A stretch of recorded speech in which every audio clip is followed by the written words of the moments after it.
안녕하세요. 저는 결혼 3년 차 40대에 접어든 평범한 아내입니다. 숨 돌릴 곳을 찾아 사연을 띄웁니다.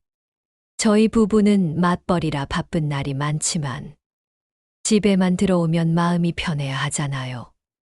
그런데 그 평화를 깨뜨리는 존재가 있으니 바로 50대 시누이입니다.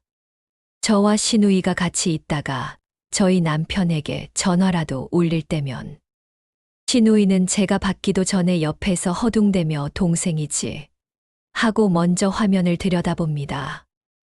남편과 시댁에 갈 때면 허겁지겁 대문으로 뛰어나와 남편 어깨를 툭툭 치며 우리 막내 왔네 하고 반가워하고요.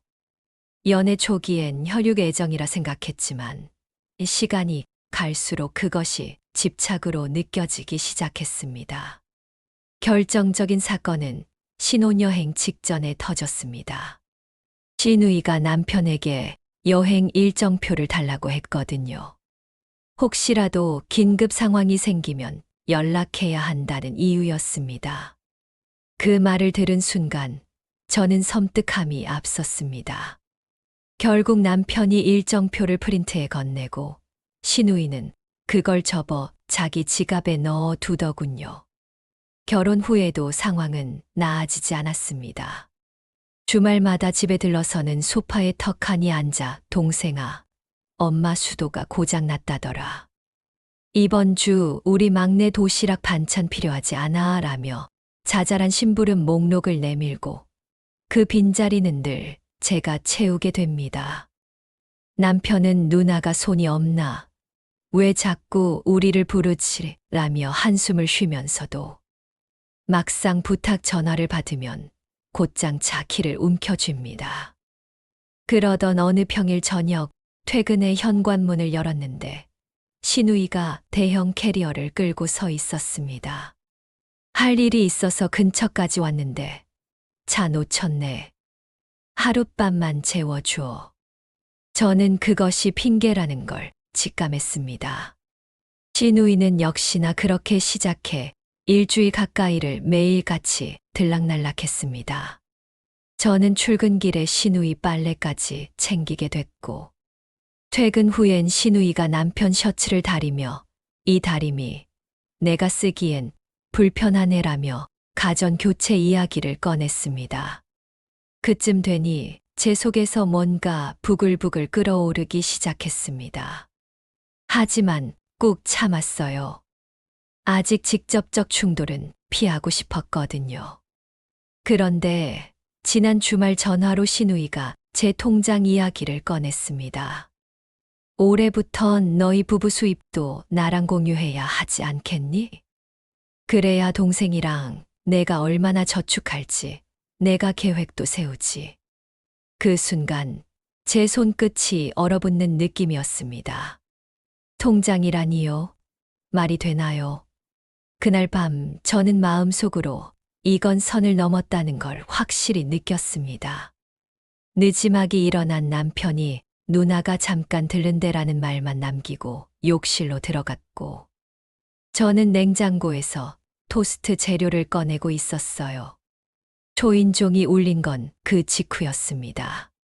현관문을 여니 시누이가 꽤 묵직해 보이는 쇼핑백을 든 채 성큼 들어섰습니다. 한 손엔 커피 트레이, 다른 손엔 초록색 서류 파일이 보였죠. 동생 부부 재테크 좀 도와주려고. 시누이는 커피를 식탁 위에 내려놓으며 파일을 쫙 펼쳤습니다. 파일 속 처음 장엔 큼지막한 표와 그래프, 그리고 가족 자산 설계라는 제목이 적혀 있었어요. 빨간 선은 동생 월급 20%, 파란 선은 올케 월급 10%. 마지막 녹색 선은 시누이 노후 목표 자금이었습니다. 요즘 이율 높은 적금이 나왔거든. 이 상품은 이번 달에만 가입 가능해. 지금 동생 월급에서 20%, 올케 월급에서 10%만 떼어 넣으면 5년 뒤엔 내 전세금은 걱정 없더라고. 다 가족이니까 서로 돕는 거지. 순간 귀를 의심했습니다. 우리 월급과 시누이 노후가 왜 같은 표에서 만나는지 이해할 수가 없었거든요. 남편은 선뜻 무어라 답하지 못하고 커피 잔만 들고 있었어요. 저는 최대한 부드러운 목소리로 아직 우리도 대출 상환 계획이 있고 각자 목표가 있어서 어려울 것 같다고 했습니다. 하지만 시누이는 이미 두툼한 자동이체 신청서를 꺼내 놓았습니다. 은행 로고가 선명했고 남편 이름 아래엔 볼펜으로 월불액이 적혀 있었습니다. 지금 사인만 하면 돼. 통장 번호 알려줘. 자동이체 돌려야 하니까. 그녀가 남편 손에 볼펜을 쥐어주는 순간 제 안에서 무언가 확 끊어졌어요. 언니, 죄송하지만 우리 부부 재정은 둘이 결정해요. 저는 서류를 살짝 들어 올려 가슴께로 끌어당겼습니다. 종이 끝이 손바닥에 파고들 만큼 힘이 들어갔죠. 시누이 눈썹이 먼저 올라가더니 억지 웃음을 띄었습니다. 가족끼리 뭘 그렇게 계산을 해. 옳게, 나 혼자 노후 걱정한다고 생각해. 내가 잘 모으면 오히려 도움이 될 수도 있어. 우리가 부족하면 우리가 방법을 찾을게요. 남의 도움으로 설계하는 건. 말을 잇기도 전에 시누이가 노트북을 켜더군요. 화면에는 나이 대비 평균 자산 같은 통계 그래프가 떠 있었고 붉은 글씨로 저축률 부족이란 문구가 반짝였습니다. 봐, 데이터가 증명해. 너희 둘 다 지금 저축률이 낮아. 내가 관리해주면 훨씬 나아져. 숫자와 그래프로 압박을 주는 모습이 낯설 정도로 노련했습니다. 남편이 의자에 앉아 있다가 마치 학교에서 선생님께 혼나는 학생처럼 고개를 떨궜습니다. 언니, 통장은 사적인 정보예요. 잔액과 사용처를 가족이라도 공유하고 싶지 않아요. 제 목소리가 생각보다 단호하게 나왔습니다. 시누이는 볼펜을 탁 놓더니 짧게 웃었습니다. 그래. 선 긋겠다. 이거지. 그 말투엔 내가 더 손해볼 거야 라는 뉘앙스가 묻어 있었죠. 나중에 돈 필요하면 손 벌리지 마. 문을 나가며 던진 마지막 한마디에 심장이 쿵 내려앉는 듯 했지만 동시에 등에 묵직한 갑옷이 하나 더 채워진 기분이 들었습니다. 현관문이 닫히자마자 남편이 긴 한숨을 토해냈습니다. 누나가 마음이 급해서 그래. 혼자라 불안할 거야. 그는 서류를 바라보다가 결국 제 쪽으로 밀어 놓았습니다. 미안해. 내 말이 맞아. 우리가 먼저 우리 걸 챙기는 게 우선이지. 그날 밤 저는 서류를 내 등분으로 찢어 휴지통에 넣었습니다. 그리고 혹시 몰라 남편에게 말하지 않고 제 인터넷 뱅킹 비밀번호를 전부 바꾸고 남편과 월 1회 부부 재무 점검 날짜를 달력에 표시했어요. 남편이 의기소침한 얼굴로 묻더군요. 누나한테 뭐라고 해야 하지? 저는 잠시 생각하다 대답했습니다. 그냥 우리 부부가 결정을 내렸다고 말해. 그리고 우리는 도움 줄 수 있을 만큼만 돕겠다고. 남편은 고개를 끄덕였지만 그 눈빛엔 오랜 습관과 혈육 사이에서 갈팡질팡하는 흔들림이 남아 있었어요. 저는 속으로 다짐했습니다. 이번엔 내가 그 선을 지킨다. 누구도 내 미래를 대신 설계하게 하지 않는다. 그날 이후 집안 공기는 조용했지만 어쩐지 벽 너머로 들려오는 바람 소리도 경계심처럼 느껴졌습니다. 시누이가 언제 다시 문을 두드릴지 몰랐으니까요. PD님, 이번에도 황당한 일이 있었어요. 결혼 기념일을 맞아 남편과 둘이서만 저녁을 보내기로 했거든요. 일주일 전부터 레스토랑을 예약하고 저는 그날 입을 원피스며 작은 선물까지 준비했죠. 그런데 아침부터 신우이가 전화를 해서는 오늘 저녁에 뭐해? 동생 바쁜가? 슬쩍 묻더니 별다른 말 없이 전화를 끊더라고요. 무슨 예감이 스쳤지만 설마 싶어 넘겼습니다. 퇴근하고 약속 장소로 들어섰을 때 제 짐작이 현실로 바뀌었습니다. 레스토랑 한쪽 테이블에 신우이가 먼저 와서 남편 옆자리에 앉아 있더라고요. 문제는 그 자리가 우리 부부 예약석이라는 점이었어요. 테이블 가운데엔 동생아, 영원히 내 편이라 적힌 작은 종이 카드가 있고 선물 상자까지 가지런히 놓여 있었습니다. 제가 다가가자 신우이는 반색하며 자리에서 일어나지도 않은 채 이렇게 말했죠. 어머, 올케도 왔네. 내가 오늘 동생 기분 좀 내주려고 미리 준비했어.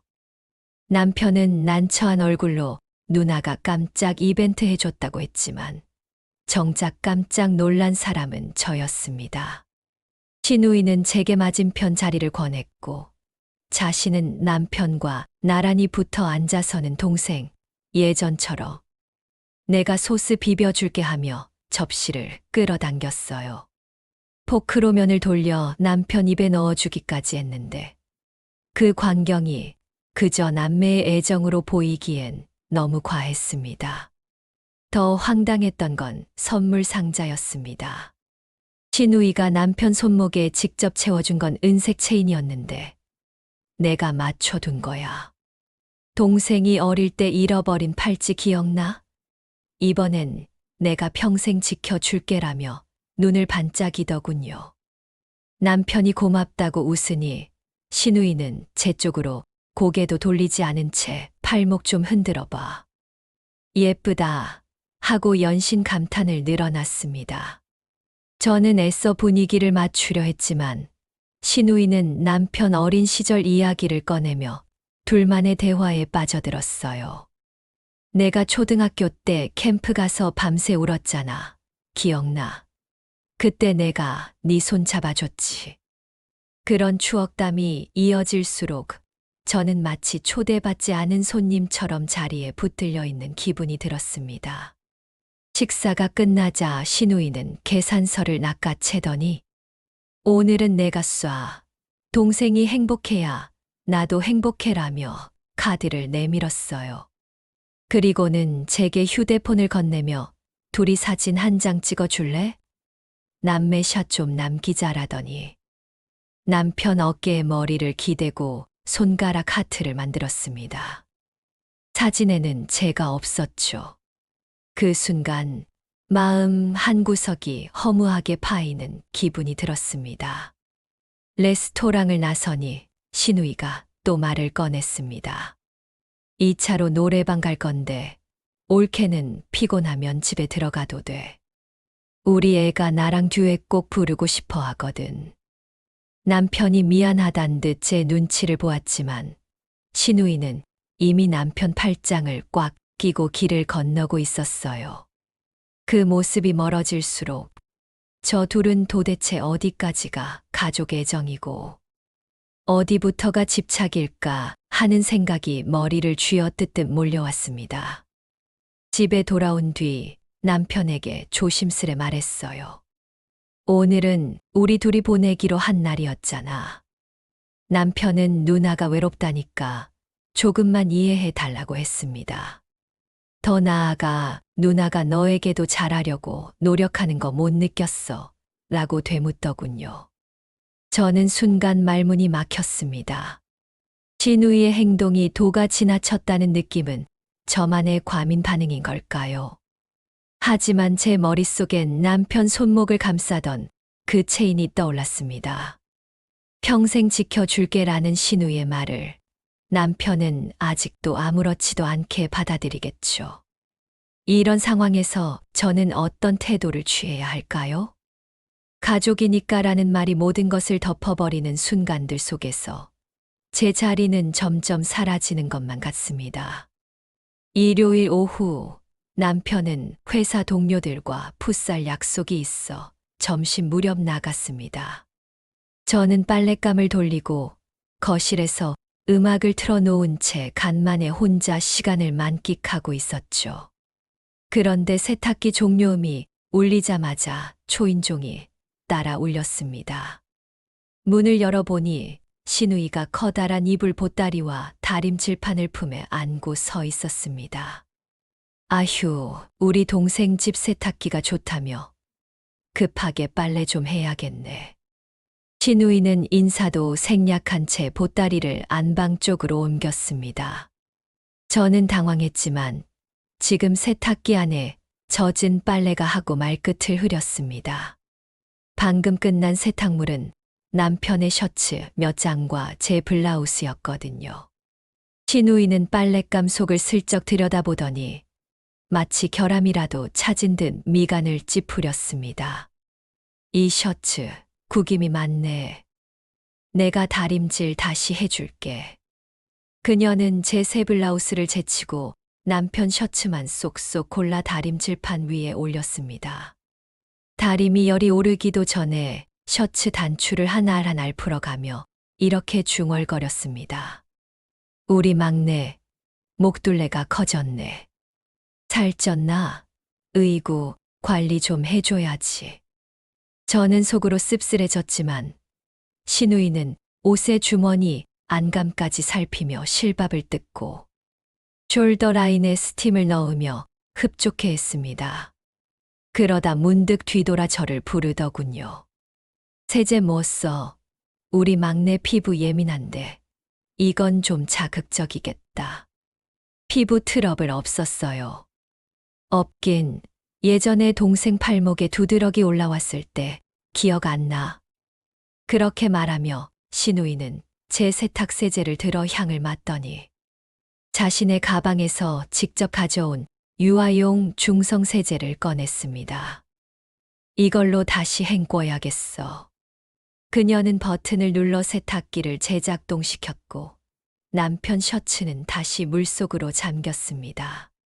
저는 속으로 끓어오르는 걸 삼키며 제 옷도 같이 있는 데라고 했지만 신우이는 중성이라 다 괜찮아라며 단호했습니다. 빨래가 돌아가는 동안 신우이는 안방 옷장 문을 활짝 열었습니다. 내가 코디 좀 점검해야겠다. 신우이는 옷걸이에 걸린 제 원피스를 뒤로 밀어두고 남편 티셔츠를 꺼내더니 목이 늘어났다며 가위로 태그를 뜯고 소매 길이를 접어보았습니다. 그 모습은 마치 자신의 아들 옷을 챙기는 어머니 같았죠. 저는 더는 참기 힘들어 옷 정리는 제가 할게요라고 했습니다. 신우이는 손을 멈추더니 미소를 지었습니다. 괜히 예민하다. 가족인데. 그리고는 한마디 덧붙였죠. 동생을 내가 잘 아니까 그러는 거야.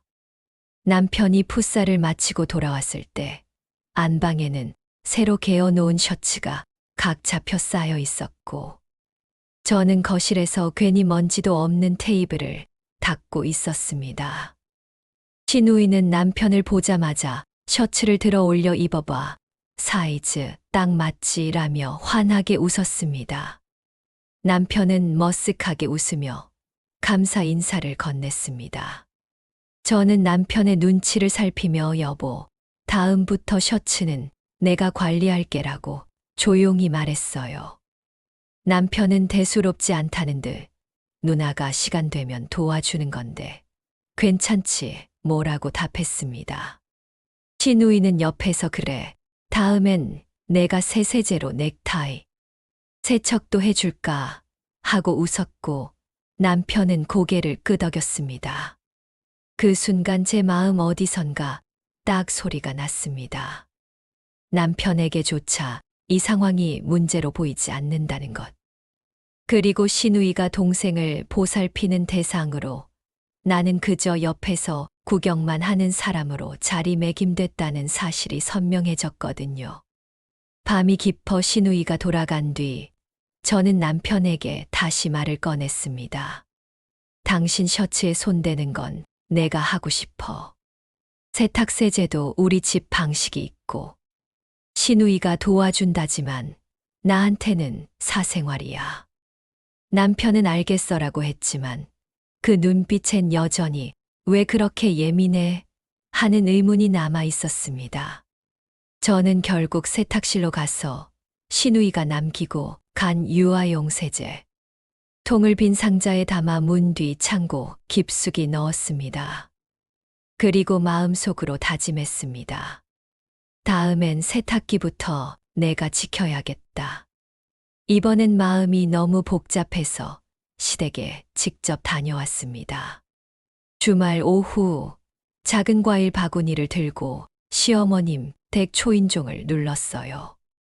문을 열어주신 시어머님은 어쩐 일이니? 하고 반갑게 웃으셨지만 제 얼굴이 잔뜩 굳어 있는 걸 보시곤 바로 얼굴빛이 달라지셨죠. 거실에 들어서니 시아버님이 신문을 접으며 왔니?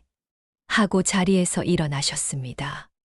저는 과일 바구니를 테이블에 내려놓고 숨을 고른 뒤 조심스레 말을 꺼냈습니다. 어머님, 아버님 요즘 시누이가 저희 집에 자주 오시잖아요. 세탁부터 옷장 정리까지 너무 깊이 관여하셔서 솔직히 조금 힘들어요. 제 말을 들은 시어머님은 잠시 눈을 깜빡이시더니 손등으로 무릎을 쓰다듬으며 그 애가 원래 섬세해서 그래. 미안하다, 며느라. 하고 바로 사과하셨어요. 시아버님도 옆에서 걔가 혼자 살아서 외로우니 그러지. 너무 마음 쓰지 말라며 낮게 한숨을 내쉬셨습니다. 순간 생각보다 쉽게 풀릴까 싶었지만 이어진 시어머님의 말이 제 기대를 무너뜨렸습니다. 사실 우리도 걱정이야. 그런데 딸한테 하지 말라고만 할 수는 없더라. 아무래도 나이도 있고 혼자 지내면서 의지가 되는 게 동생뿐이라 내 마음은 충분히 이해하지만 우리가 뭐라고 해도 당장 고쳐지진 않을 거야. 시아버님도 고개를 끄덕이며 거들었습니다. 그래. 내가 서운한 건 알지만 결혼을 하라고 강요할 수도 없지 않니? 조금만 이해해 주면 안 되겠니? 저는 이해하려고 노력은 하는데 선을 넘는 일이 반복돼서요. 세탁세제까지 바꿔버리고 옷은 손도 못 대게 하니 제가 살림을 못하는 사람 같잖아요. 하고 털어놨습니다. 시어머님은 미안한 듯 제 손을 잡으며 그의 눈에는 아직도 동생이 어린 아기로 보이나 봐. 내가 달래서 말해볼게. 라고 약속하셨지만 말끝에 이런 당부를 덧붙이셨어요. 혹시라도 시누이가 또 그러면 내가 살짝 웃으면서 말해줘. 이건 내가 할게요. 하고 부드럽게. 괜히 정색하면 걔가 상처받을 수도 있거든. 시아버님도 맞아. 차근차근 말로 하면 듣는다니까. 아무리 그래도 가족인데 사이 나빠지는 건 피해야지. 라고 하셨고요.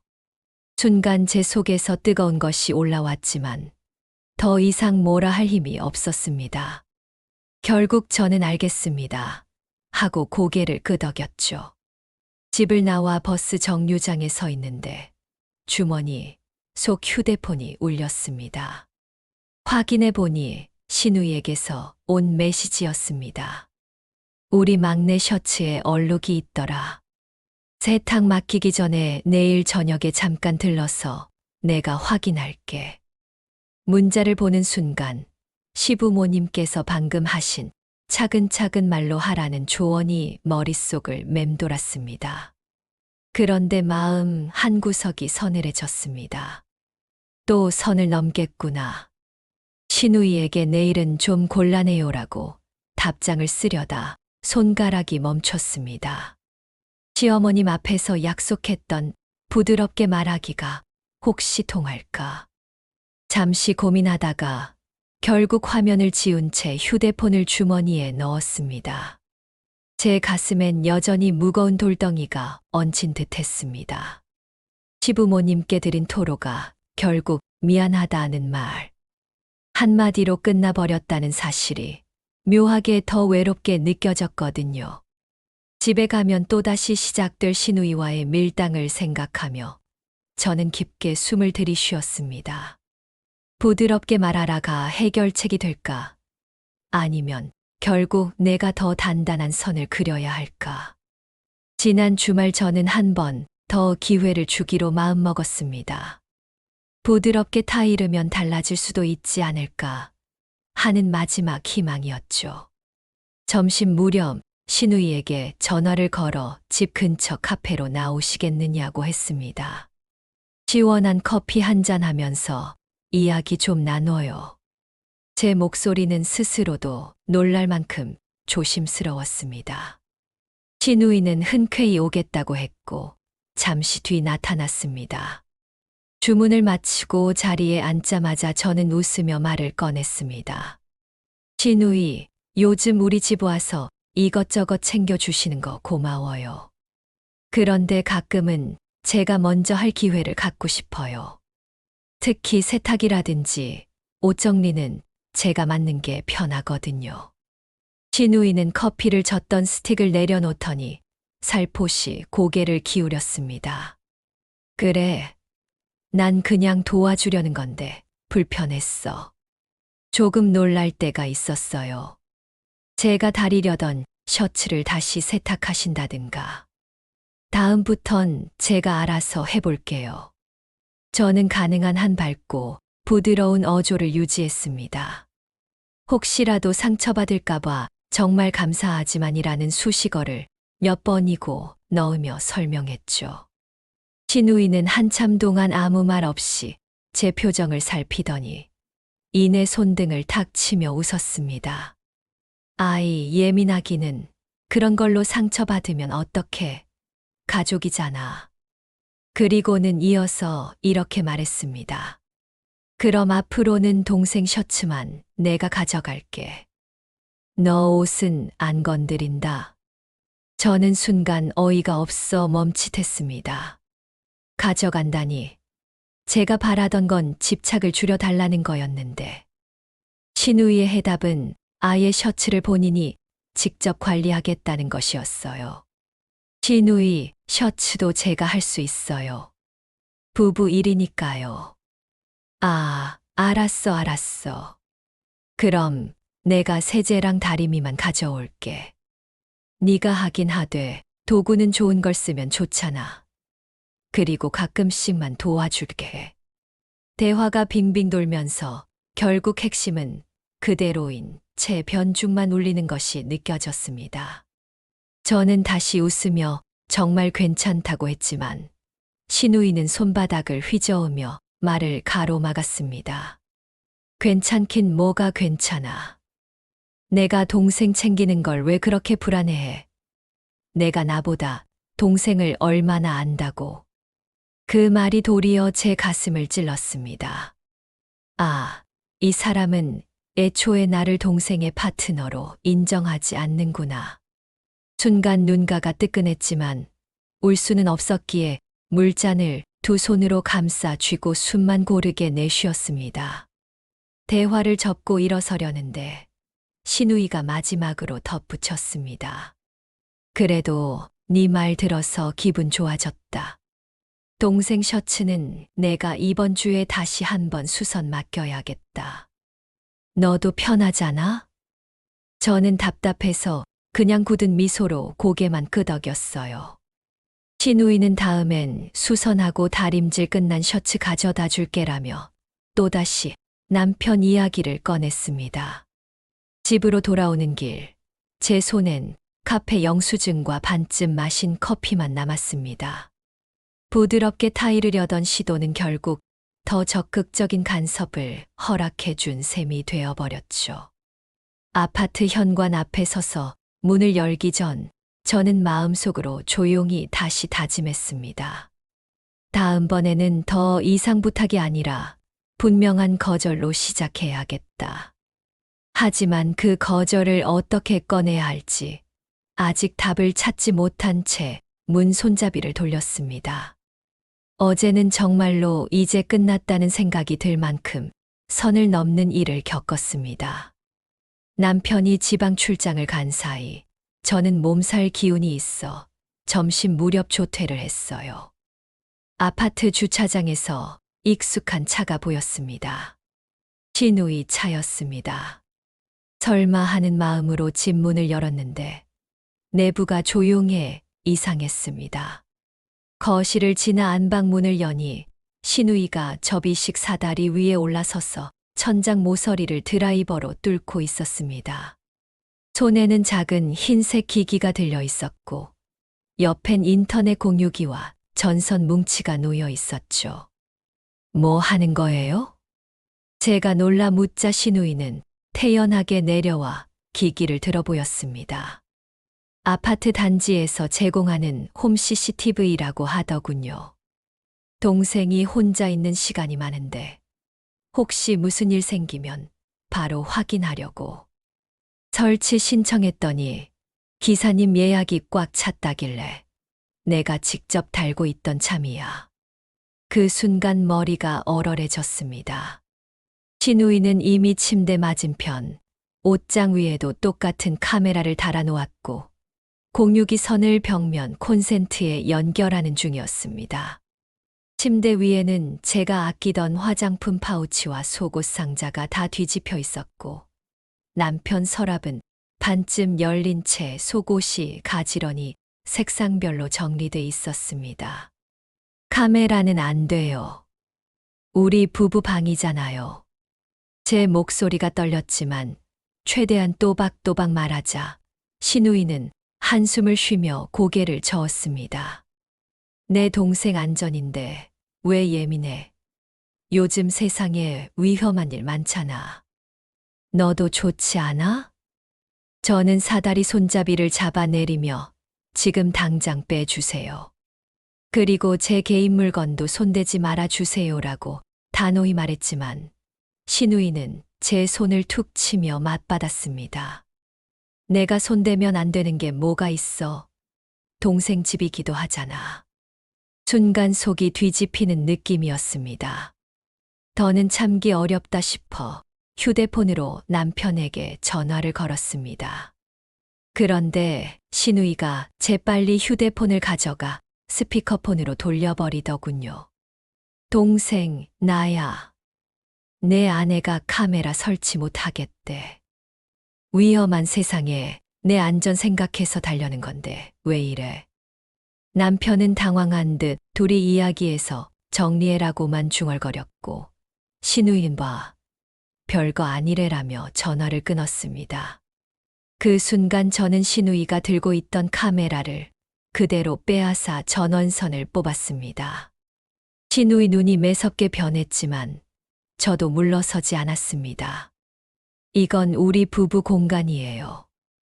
남편도 원하지 않아요. 다시 들고 나가주세요. 시누이는 한 걸음 물러났지만 곧 냉소를 띠며 말했습니다. 그래, 그렇게까지 불안하면 일단은 치울게. 하지만 동생이 다치거나 무슨 일 생기면 책임질 수 있어.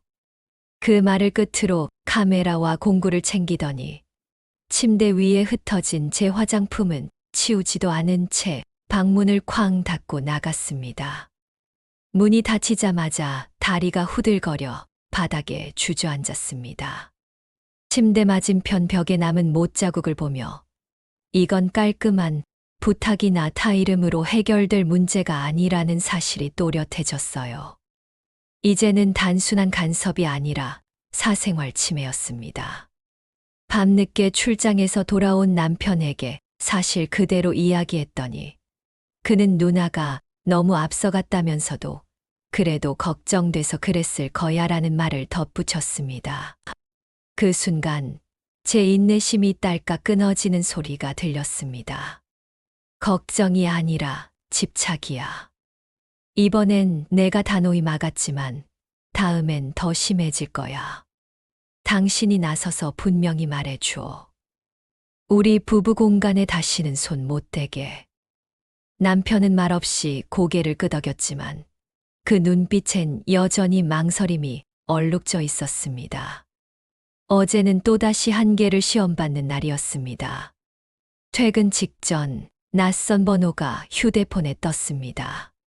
받자마자 들려온 목소리는 카드사 직원이었고 남편 이름으로 된 연체 고지와 350만 원가량의 사용 내역을 읊기 시작했어요. 더 놀라운 건 결제 주소와 전화번호가 신우이가 사는 동네로 등록되어 있다는 사실이었습니다.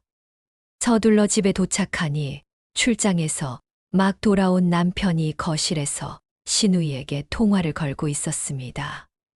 신우이는 급하게 쓸 데가 있어서 잠깐 썼다고 태연히 말했습니다. 남편이 연체료까지 붙었다. 오늘 안에 처리해달라고 다그쳤지만 신우이는 곧 갚을 텐데 왜 호들갑이냐며 전화를 끊어버렸습니다. 그제야 남편이 카드사에 연락해 사실 확인과 해지 절차를 문의했고 상담원은 명예 도용이 의심된다며 본인이 직접 서류를 제출해야 한다고 했습니다. 그날 밤 신우이에게서 온 건 이번 주 금요일까지 일부라도 낼게라는 짧은 메시지뿐이었습니다. 금요일 밤이 지나도 결제 문자는 뜨지 않았고 카드사에서는 연체 이자를 하루 단위로 재계산한 새 고지서를 계속 보내왔습니다. 남편은 매일 신우이에게 전화를 걸었지만 급여가 늦게 들어왔다. 통장 이체 한도가 막혔다 같은 변명만 늘어놓으며 약속 날짜를 이틀, 사흘씩 미뤘습니다. 그렇게 열흘이 흘렀습니다. 독촉 문자와 전화가 하루 걸러 한 번씩 울렸고 저는 회사 책상에 앉아 있을 때도 휴대폰 진동이 울리면 심장이 철렁 내려앉았습니다. 결국 남편이 더는 미룰 수 없다며 우리 부부 비상금 통장에서 연체액을 대납했습니다. 다음 주 월급 들어오면 누나가 꼭 갚겠다는 말을 남편은 믿고 싶어 했지만 저는 속으로 다음엔 정말 경찰서를 가야 하나 하는 생각까지 들었습니다. 밤늦게 집으로 돌아온 남편은 대출이나 신용등급 하락 얘기를 꺼내며 괴로워했지만 정작 신우이에게 단호히 끊어내지 못하는 모양이었습니다. 저는 조용히 남편 옆에 앉아 말했습니다. 이번엔 우리가 막았지만 같은 일이 반복되면 당신도 나도 신용을 잃어. 그땐 가족이 아니라 법으로 해결할 수밖에 없어. 남편은 잠시 침묵하다 고개를 끄덕였지만 저를 원망하는 눈빛도 섞여 있었습니다. 거실 탁자엔 연체 고지서가 아직도 놓여 있습니다. 신우이가 보낸 이번엔 정말 갚겠다는 문자는 읽지 않은 채로 남아 있고요. 작은 진전이라면 남편이 카드사 해지 신청서를 제출하며 이제 모든 금융 내역을 우리 둘이 같이 관리하자고 제안했다는 점일 겁니다. 하지만 마음 한구석은 여전히 불안합니다. 신우이가 또 어떤 방식으로 선을 넘어올지 늦은 밤 불 꺼진 거실에서 저는 서류 더미를 바라보며 한숨을 내쉬었습니다. 이번에도 겨우 막아냈을 뿐 다음을 대비할 방어선은 아직 완전히 세우지 못한 채였으니까요. 아직도 그 신용카드 문제는 매듭이 풀리지 않았습니다. 신우이는 다음 달엔 꼭 갚겠다는 말만 반복합니다. 카드 문제 외에도 짤막짤막한 일들이 제 숨통을 조여옵니다. 며칠 전엔 남편 휴대폰으로 자동차 보험 갱신 안내가 왔는데 운전자 추가 항목에 신우이 이름이 올라 있더군요. 남편은 전혀 모르는 일이었습니다. 지난 주말엔 남편이 자는 사이 신우이가 집 현관 도어락 비밀번호를 본인 생일로 바꿔놓고 갔습니다. 새 비밀번호를 알게 된 건 제가 퇴근 후 현관 앞에서 한참을 헤맨 뒤에야 남편에게 전화해 들었을 때였습니다. 집에 어울리지 않는 큰 화분 2개가 거실 한복판을 차지하고 있길래 치우려 했더니 신우이가 공기정화에 좋으니 그대로 두라며 호스까지 연결해 자동물 주는 장치까지 달아 놓았더군요. 물은 한밤중에 자동으로 뿜어져 나와 바닥을 흥건히 적셨습니다. 가장 당황스러웠던 건 남편의 회사 팀장에게 신우이가 직접 전화를 걸어 동생이 요즘 많이 피곤하니 야근을 줄여달라고 부탁했다는 사실입니다. 남편은 회사에서 황당한 질문을 받고서야 그 전화의 존재를 알았다고 했습니다. 이런 일들이 한꺼번에 밀려들 때마다 저는 어디까지가 가족의 관심이고 어디부터가 사생활 침해인지 헷갈립니다. 신우이는 늘 걱정돼서 그러는 거야 라고 하지만 정작 그 행동의 뒤처리는 고스란히 우리 부부 몫입니다. 남편은 죄책감과 가족의 사이에서 우물쭈물하고 저는 마치 누군가 몰래 조금씩 줄을 당겨 제 자리에서 끌어내리는 느낌으로 하루를 보냅니다. PD님, 저는 이제 무엇을 어떻게 해야 할지 모르겠습니다. 가족이니까 라는 한마디에 맞서 이건 안 돼요라고 외칠 때마다 저는 더 이기적인 사람처럼 보입니다. 그렇다고 침묵하면 다음엔 더 큰 일이 벌어질까 두려워요. 이럴 땐 어디까지 단호해야 하고 어디까지 이해해야 할까요? 듣고 계신 여러분이라면 저라면 어떻게 해야 이 끝나지 않는 선 넘기를 멈출 수 있을까요? 조언이 간절합니다.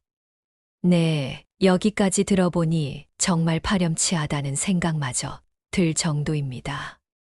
사연자님은 현재 뭔가 헷갈려 하시는 것 같아요.